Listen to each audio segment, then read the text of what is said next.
Okay, yeah, let's get into the Bills preview. I'm gonna start off with a pretty hot question, Dunk.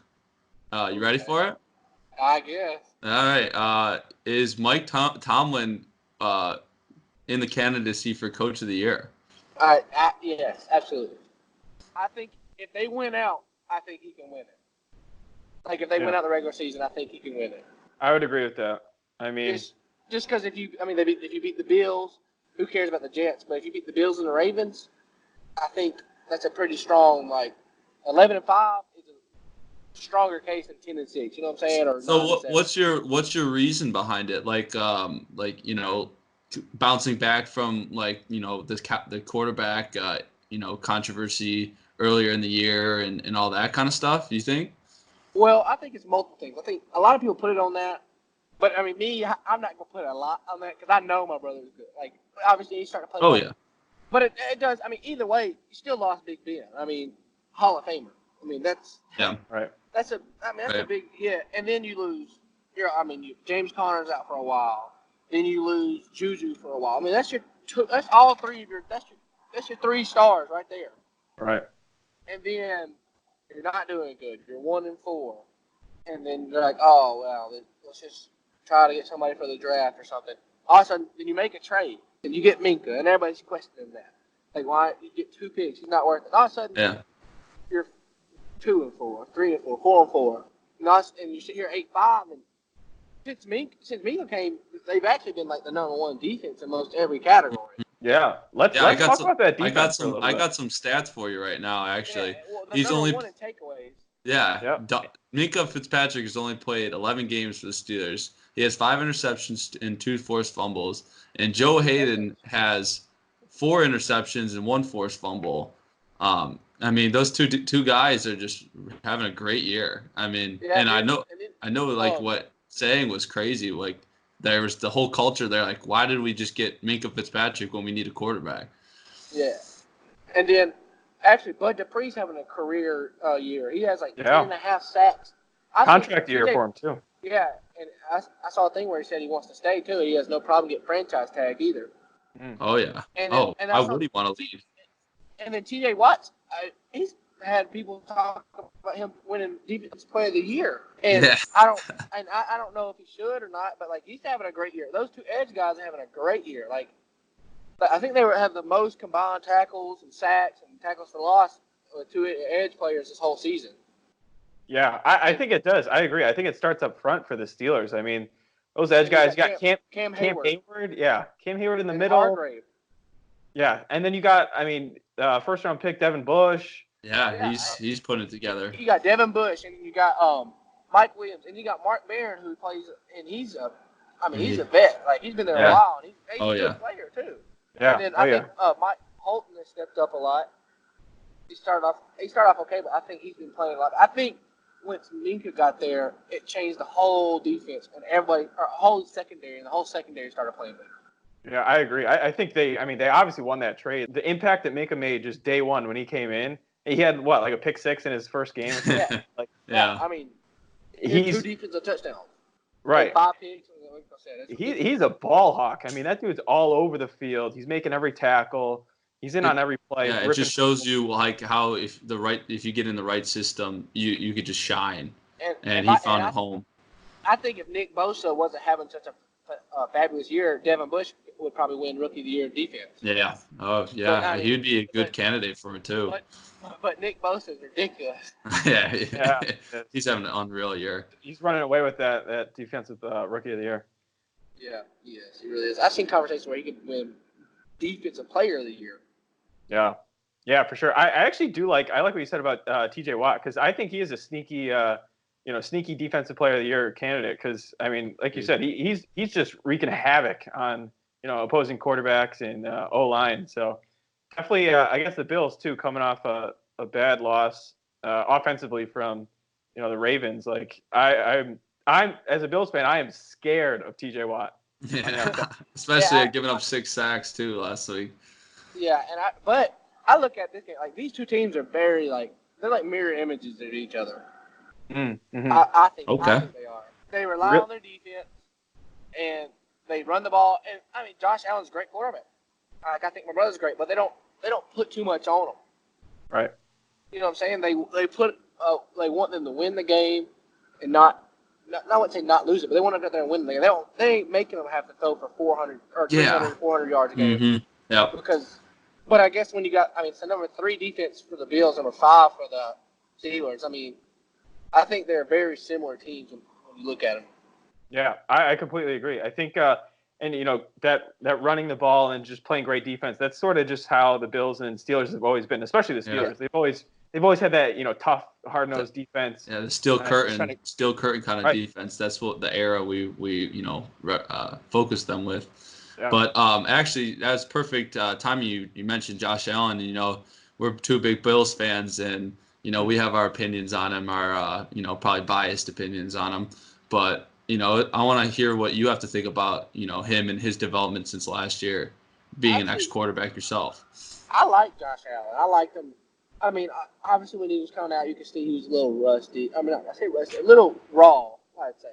Yeah. When he came out of the draft, he was. I mean, he wasn't the most accurate guy.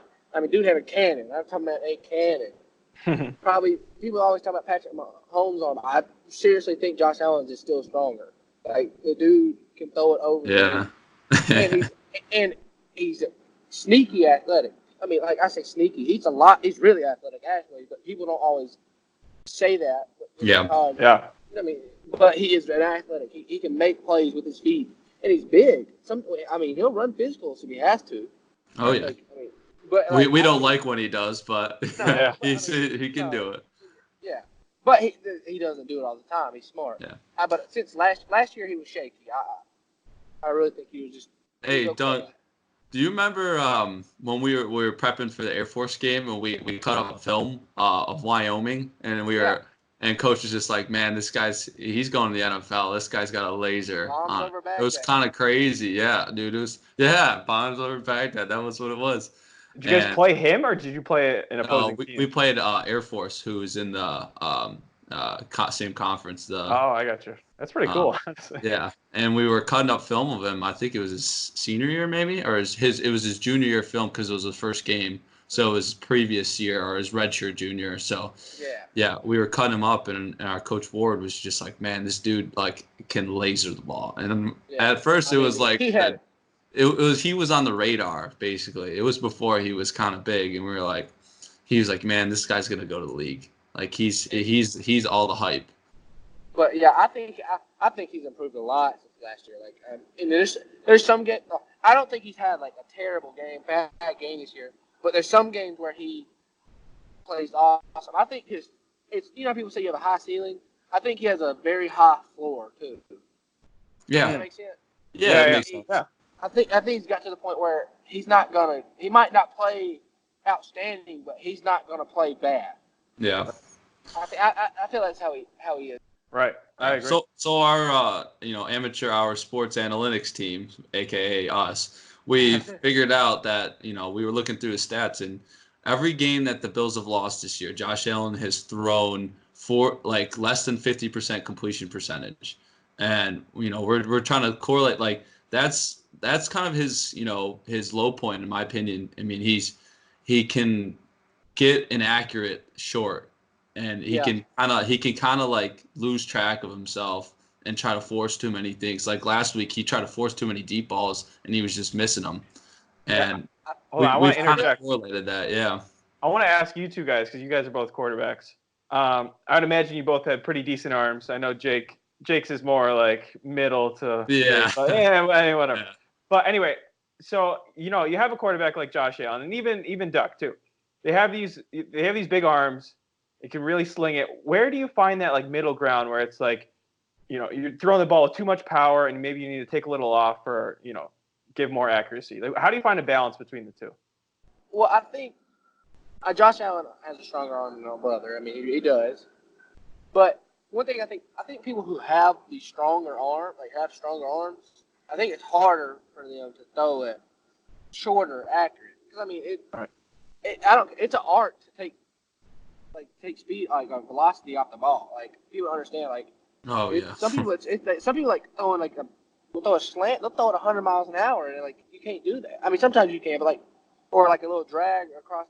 You can't throw it to him as hard as you can. It's hard to catch, and I feel like some people who have like big arms like that struggle, and I think that they only have one, like they have all the way or nothing, and I feel like you said, it causes them to be inaccurate because when you throw it that hard and you're a little bit behind on a crossing route, it's not getting caught. The hardest ball to throw as a quarterback is that touch ball, like that Dunk's saying. Yeah. Yeah, and that's what, I mean, honestly, Josh Allen's struggling with is finding his touch. And something where I think Devlin has done awesome is his deep ball is looking great. I mean, he's putting it right on the money, like catchable balls every time. And I just think that's because in college, you know, a lot of what they did was a timing thing. Because, like, I mean, people say Devlin does have a strong arm, but he doesn't have, like, the strongest arm, like, out there. I mean, that's just, it's okay. Like, his downfield strength isn't the best, but, like, he's got an arm. Like, he can throw about 55 yards, which is fine. But he's always been a timing guy, so I feel like that's why it looks better, because he's always on time, and it just he doesn't have to throw the crap out of it because he lets it go before they're looking, and it's right there. And I feel like people who have strong arms relax, or not relax. They don't have to be on time sometimes because they have that strong arm. Yeah. And they can make up for it. Yeah. But then sometimes it gets them, like you say, it bites Josh Allen because it's too late. Like it's too far, and they got to wait for it. Yeah, like guys like Devlin are like artists in the pocket, and you know they rely on, you know, they don't, like guys who don't have the strongest arm, believe it or not, have the best technique. I mean, they perfect it because they have to, you know, have the right hip motion, release point on every play, because you gotta be perfect. I mean, you gotta throw the ball perfect because you don't have the strongest arm. Whereas guys who have big arms, like, you know, Allen, Mahomes, they can get away with throwing off their back foot or just relying on their arm, and that sometimes puts them in a hole because now you're throwing off your back foot, or you know you're not stepping into your throws and all that kind of stuff, and that's where the inaccuracies and confidence issues can come, because if you're getting pressured every play and throwing it off your back foot, you're just not getting a rhythm, no confidence. That's why just guys like Devlin, I mean, they're just so, like, they perfect their craft of timing, and Devlin played in such a timing offense, the RPO system, that it was like, you know, it's just like bang, bang, bang, you know. Yeah. Also, I got a question. How many years did Allen start at Wyoming? I think he just did two, or I think two. Yeah. But that's my thing. I honestly think my brother, why his timing's a little better. I think he's thrown more footballs than him. I mean, if you think about it, because he started for 4 years and they threw it a lot more. And Allen, like I said, is still raw. Like, I think he's younger than my brother. He played 2 seasons at Wyoming. Well, he also got injured too, so he definitely. I totally agree with what you're saying. I think he's still like raw and being shaped and trying to figure himself out. Like, he's still trying to figure himself out, I feel like. But like, he just hasn't thrown as many passes, and he's because every pass you learn. I mean, the more you throw, the more you learn. That's one thing. Yeah, I completely agree. I think like this. I mean, look at like this. I don't really know the kind of offense Devlin ran, but I would imagine it's, you know, throwing 70 times a game. You're like almost air raid, if not air raid. And I think like, you know, look at like Patrick Mahomes and like the Texas Tech like air raid offense sort of thing.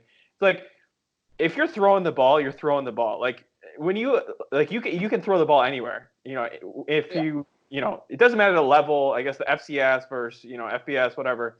If you're throwing the ball 70 times a game and being accurate with it, like maybe when you transition to the NFL, it'll just get a little faster and you have to adjust that. But like that to me transitions perfectly, whether it's FCS, you know, FBS, whatever, to the NFL.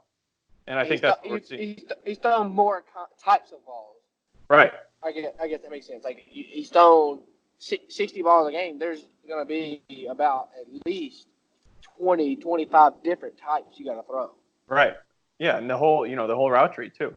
Yeah, that's actually a good point. I'd never thought of that as a kind of precursor for drafting guys, and how many balls it did. Think about Mitch Trubisky. He didn't throw it. Like, he started 1 year at UNC, and now they're throwing him. Since we're talking about Devlin a little more, let's transition to Steelers offense and Bills defense. So So I think the Bills defense, this will be probably the toughest challenge for Devlin so far in the NFL. And I'm just curious how you think he matches up. What are some things that he brings to the table that you think will make him succeed against the Bills this weekend? Well, like y'all said before, he's a very composed guy. And I think when you play a good defense, a great defense, you have to be like that. Because, they're going to get you sometimes. They're going to cover some. They're not, you're going to drop back and there's going to be no one open. And I feel like him being composed is he'll throw it away or run it or get the check down will help them a lot instead of forcing it and them creating a turnover. Because, one thing my brother's on telling me, the Bills defense is very base in what they do. Mm. They show up and they play Bills. They play how they play. Yeah, they're very technical. Right. They're good. They don't do anything crazy because they're just good. They're a solid defense. Yeah. And I feel like that composure, it'll keep it from limit. It won't allow them to be the defense.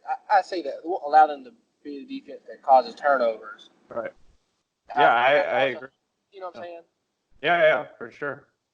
I think the biggest key for, the Steelers offense, not necessarily, talking about your brother, but is just protection. The Bills have been playing pretty good on defense. Their defensive line against Dallas, caused two strip sacks. And, how do you think the offensive line is going to do, protecting that defensive line that the Bills have with Phillips and Lorenzo and all those guys, Jerry Hughes? The Steelers' offensive line has played better since my brother got there. I feel like it'll be hard either way. The D-line's good. I feel like they'll have to chip with a running back or tight end. Or probably. They got good pass protectors in their running backs. Their running backs are very good pass protectors. Yeah, good chippers. And I think they'll have to do that. I think they'll be able to. They're gonna give up some plays. That's just when you play defense like that, they're gonna get theirs. Yeah. Right. You can't. They're gonna get plays. They're gonna make plays. I think the offensive line can hold well, but I do think they'll chip, and that will take away because some of the pass game because the Steelers like throwing it to the running backs. With James Conner coming back this week, what does that sort of add for Devlin that he hasn't had at least in the past couple of weeks? I think it opens up the pass game more because they've been running the ball by committee a lot, and those running backs have done well. But James Conner run well, and the better you can run it, the easier. If you can, you've opened your play action game. Which their play action game it's been all right, but it hasn't been the best. But if you come in and you can run the ball, and then I think they'll be able to open the play action game more, and they'll have to focus more on the running. Right. And also, I think one thing the Bills are gonna, I wouldn't be surprised if the Bills made my brother beat them. Mm. Yeah. You know what I'm saying? If they just taunted him and said, "Hey, throw it at us."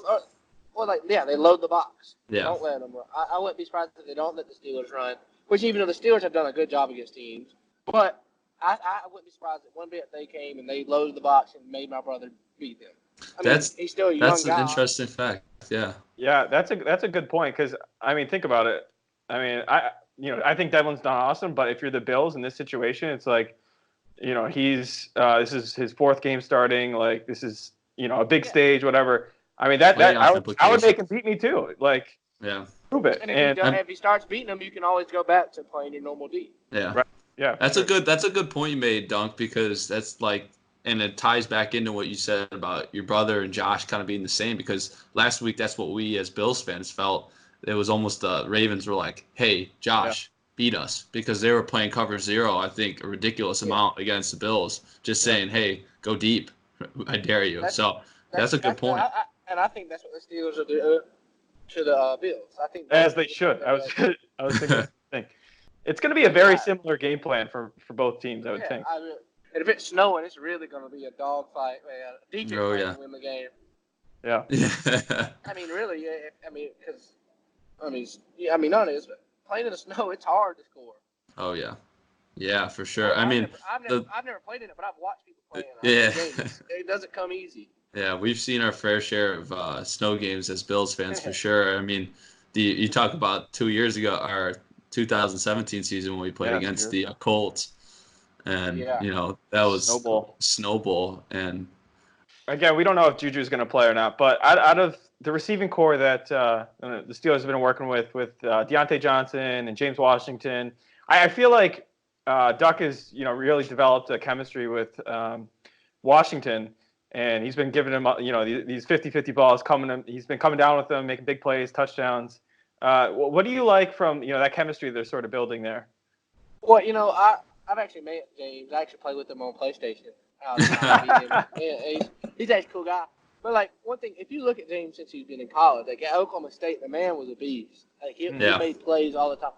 But the dude can go make some plays, and he's physical. He's like I think they said he was 210, 215, maybe? He's solid then. Yeah, he'd be solid.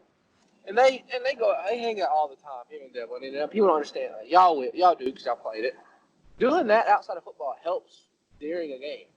Oh, yeah. Like, I don't care. That chemistry helps. But I feel like they've done a real good job of, like, Devlin gives him a chance, and he knows James Washington's going to either make it. Heck, I've seen it. He makes it or gets the penalty all the time. I mean, I've seen so many penalties on James Washington for the defense pass interference since I've been watching him. And then Deontay Johnson, he's good. He's going to be a real good ball player. I mean, y'all saw – I don't know if y'all watched that Cardinals game or not. Yeah, that punt return, yeah. Punt return, and he's made a couple of great – I mean, he had 6 catches, 60 yards, touchdown. Yeah. I mean, he played at Toledo, right? Yes. Oh, my God. So think about it. I played against Devlin, him. That's crazy. That's kind of crazy. He tore us up, man. He was good. He was a stud. Yeah, he is. And but him and Devlin and James Washington, their chemistry is like it's pretty solid right now.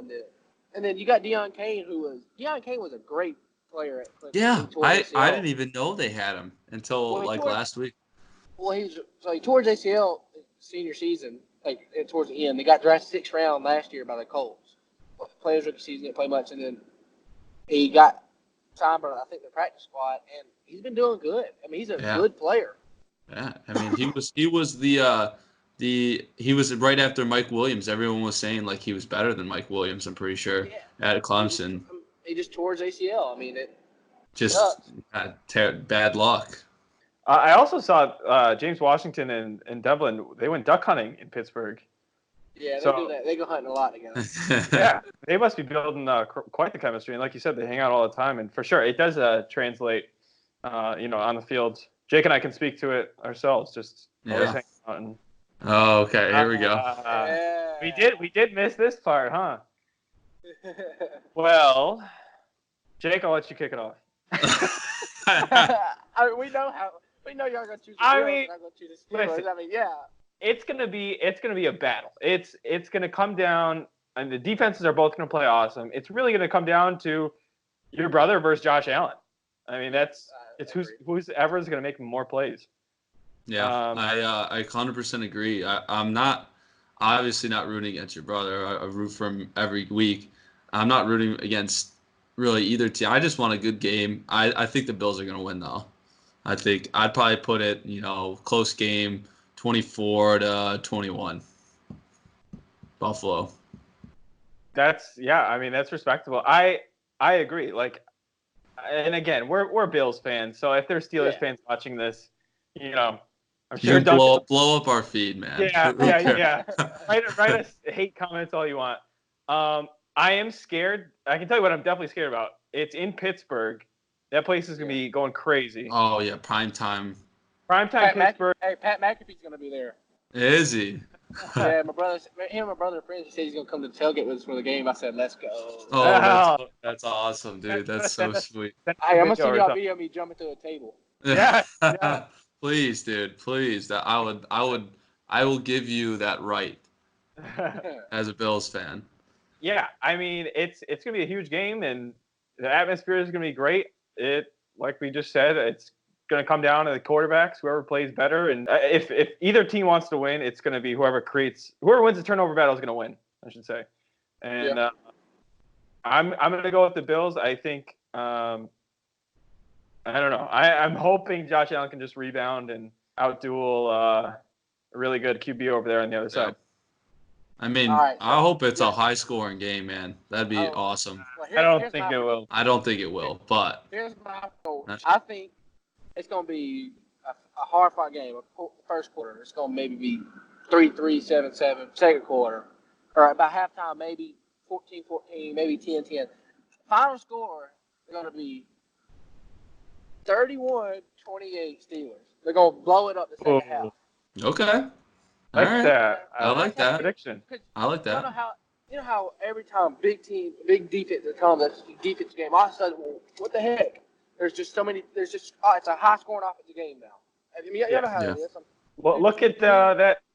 Sorry to interrupt, but that Saints 49ers game that was 40 to 46. Yeah, I fully expect both teams to pull some tricks out of the playbook, for the second half. I can see that. Yeah, but I think it's going to be a game-winning field goal by Boswell. Okay. I like that prediction. 31-28 Steelers. All right. All right, you heard it here first.